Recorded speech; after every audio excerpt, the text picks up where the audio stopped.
مگر میں تو سمجھتا ہوں اس اسٹیٹمنٹ کی ضرورت کیا تھی کہ we have agreed to consider. کیا مطلب ہے تم نے ایگری کیا کنسیڈر کے لیے؟ بھائی آرمینیا نے آپ سے ایک ریکویسٹ کی تھی, اگر آپ اگریڈ ٹو کنسیڈر ہیں, آپ چپ رہے تھے. آپ کو جن کو کنسلٹ کرنا ہے آذربائیجان, ترکی اور ایران کو بھی نہ بھولیں. اس لیے کافی سارے آرمینینز پکڑے گئے ہیں اسرائیل کے لیے جاسوسی کرتے ہیں ایران کے خلاف. تو ان لوگوں سے آپ بات کر لیں اور کہیں کہ ہمارا تو کوئی خاص آبجیکشن نہیں ہے, مگر آپ دوست ملک ہیں, بھائی ملک ہیں, you have always supported Pakistan, تو لازمی ہے کہ ہم آپ سے پوچھیں آپ کا کوئی آبجیکشن ہے. اور میرے خیال میں اگر آبجیکشن ہوتا ہے اتنا اسٹرانگ نہیں ہوتا, مگر بس آپ کو تھوڑا سا ان کا کیا کہتے ہیں یو میک آؤٹ کہ you care about their feelings, ان کے فیلنگس کو آپ لے کے اور کر دیتے اور پھر اناؤنس کرتے کہ ہم نے ایک ریکگنائز کیا ہے آرمینیا کو. یہ اسٹیٹمنٹ دینے کی ضرورت کہ we have agreed to consider. واہ. اور اگر خدا نہ خواستہ اگر مثال کے طور پہ آذربائیجان یا ایران یا ترکی جو بھی ہیں, اگر انہوں نے کہا نہیں نہ کریں, ان کو آئسولیٹ کریں, یہ ہمارے خلاف بڑی غلط سٹانس لیا ہے, تو پھر آپ کیا کریں گے؟ دونوں میں سے ایک کو ناخوش کریں گے. What was the need to announce it? This is what ان کے پاس کوئی ہے ہی نہیں یار. They have no idea of diplomacy. کبھی منسٹر وہ فائنانس کا ہوتا ہے, کبھی پتہ نہیں کدھر اور گھسا ہوتا ہے, ریونیو میں ہوتا ہے. I mean, frankly, I think it shows lacks of expertise, immaturity. مگر اگر ہو جائے without objections to our brotherly countries, excellent. It's a very good. Would you like to respond? اور ٹرمپ by the way بڑا خوش ہو جائے گا. جی Trump تو خوش ہوگا نہ ہوگا, لیکن آپ نے ایک بات کی ہے نا, I think ہماری جو انٹرنیشنل فیلنگز ہوتی ہیں وہ ہوتی ہے wrong people for the right job. And that is one of the biggest failings. میں نے آپ نے بھی دیکھا ہوگا اپنی سروسز میں, میں نے بھی بڑا دیکھا ہے کہ کئی جو جاتے ہیں پرائم منسٹرز کے انٹوراج کے اندر, they're not even qualified to talk to their opposition. They cannot even converse. اور جب نیچے جا کے بیٹھ کے میں نے دیکھی ہے کہ خدا کے ساتھ بات ہی کر سکتے ہیں یار, اور ہم ایک ہائی پارٹ ڈیلیگیشنز لے کے جاتے ہیں. بالکل صحیح. دیکھو جس کی ایکسپرٹیز ہو اس کو اس کا وزیر بناؤ, جس کی کوالیفیکیشن ہے. میں بڑا کرٹک تھا یہ جو ابھی آج آپ کے چیف منسٹر ہیں اس کے خیبر پختونخوا کے, آپ نے کشمیر کا منسٹر ان کو بنا دیا تھا یار. With the greatest respect, what does he know about Kashmir یار؟ What knowledge does he have? True. We need to have people. وہ صادق خان تھے جو کہ آپ نے ان کو بنایا تھا, and people like that who understand. ایک فکرہ لے لیجئے. جی آپ پورا آرام سے, ٹائم ہے ابھی ہمارے پاس, آپ اپنی بات کیجئے, آپ کاؤنٹر بھی کر سکتے ہیں ظفر ہلالی صاحب کی جو بات ہے. یہ جو بھی بات کر رہے ہیں نا میرے دونوں دوست, جی کہ ایکسپرٹیز ہونی چاہیے اور اس میں یہ ہے کہ کوالیفیکیشن ہونی چاہیے کسی منسٹر کی. تو مجھے فوری طور پہ خیال آیا کہ اگر تو ایکسپرٹیز کی بات ہے تو ministry of science and technology, foreign office, یہ جتنی بھی بڑی بڑی منسٹریز ہیں ان میں سے تو 90% خالی رہیں گی, بلکہ 95% خالی رہنا اچھا ہے. غلط بندہ آپ کو ایکسپرٹس لائیں گے کہاں سے؟ اصلی بات یہ نہیں ہے.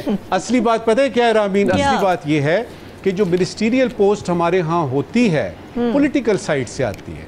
انہوں نے صرف یہ کرنا ہے کہ جو وہاں پہ فارن سیکٹری ہے, مثال کے طور پہ فارن آفس میں فارن سیکٹری ہے, ایڈیشنل سیکریٹریز ہیں, آپ کے ڈائریکٹرز جنرل ہیں, آپ کے ڈائریکٹرز ہیں, اسسٹنٹ ڈائریکٹرز ہیں, ان سے مشورہ کر کے بات کریں, ان سے مشورہ کریں. پالیسی جب بنتی ہے تو ان سے پوچھیں, کیونکہ دیز آر دی ایکسپرٹس. ہوتا کیا ہے, ایک منسٹر صاحب اپنی ترنگ میں آ کے بات کر دیتے ہیں. تو جتنے ہمارے ہیں نا پائلٹس, وہ تو ان کی تو ڈگریاں ہی جعلی ہیں, اور پھر اس کے بعد آپ برسوں بھگتتے ہیں اس کو. نجم ثاقب صاحب, تو پھر آپ کھول کے اپنے ادارے کے جو ایکسپرٹس ہیں ان سے بات کر لیں. آج کھول کے بتا دینا جی کہ فارن آفس ایک گورنمنٹ ہے اور پرائم منسٹر آفس دوسری گورنمنٹ ہے, بتا دینا پھر آج. بالکل نہیں ہے, بالکل نہیں ہے. فارن آفس جو ہے وہ گورنمنٹ کا باقاعدہ حصہ ہے, اپنا کام کر رہا ہے. اور اگر ایک منسٹری آپ کی پورے اسلام آباد میں اور پاکستان میں کام کر رہی ہے نا, تو وہ منسٹری آف فارن افیئرز ہے. یہ آپ کو بڑے تیقن اور یقین کے ساتھ کہہ رہا ہوں. Very good diplomatic answer. Hilali صاحب کچھ کہنا چاہ رہے تھے بیچ میں. ہلالی صاحب اپنی بات کر لیں, پھر میں نے سوالات پہ جانا. نہیں, میرے خیال میں کہ یہ جو شوٹنگ آف دا کف کر کے اسٹیٹمنٹ دے دینا, نہیں ٹھیک کہہ رہا ہے Saqib You have experts. Our job is to advise. Our job is not to decide. تو فکر مت کرو, تم ہی فیصلہ کرو گے. مگر جب ہمارا سن کے, بے نظیر بھٹو نے تو ایک پریس کانفرنس پہ کہا کہ میں کہہ نہیں سکتی کچھ چیز, میرا جو ایڈوائزر ہے فارن افیئرس کا وہ میرے ساتھ نہیں ہے, جاؤ بلاؤ اس کو پوچھو. She said it on national television. Putting so much faith, that is very important. That is very important. ٹھیک ہے, نجم ثاقب صاحب آج کے سوالات. شکریہ رامین. پہلے ضروری سوال. خبر ملی ہے کہ پاکستان ریلوے کی 13,000 ایکڑ سے زیادہ زمین غیر قانونی قبضے میں ہے. ضروری سوال یہ نہیں کہ ہزاروں ایکڑ زمین غیر قانونی قبضے میں کیسے چلی گئی ہوگی. ضروری سوال یہ ہے کہ اب اس زمین پر اسکول یا ہاسپٹلز بنیں گے یا اس کی ریوڑیاں بنا کر مستحق لوگوں میں تقسیم کیا جائے گا. آج کا غیر ضروری سوال. پتہ چلا ہے کہ حکومت نے ای بائکس اور ای رکشوں کے لیے 100 ارب روپے کی 100 بلین روپیز 100 ارب روپے کی سبسڈی کا اعلان کیا ہے کہ یہ جو ای رکشے ہیں اور یہ ای بائکس ہیں 100 ارب روپے. غیر ضروری سوال یہ ہے, کیا خالی پیٹ ای بائک یا ای رکشہ چلایا جا سکتا ہے؟ اور یہ کہ ای پیاز اور ای ٹماٹر ملک میں کب تک متعارف کرائے جا رہے ہیں؟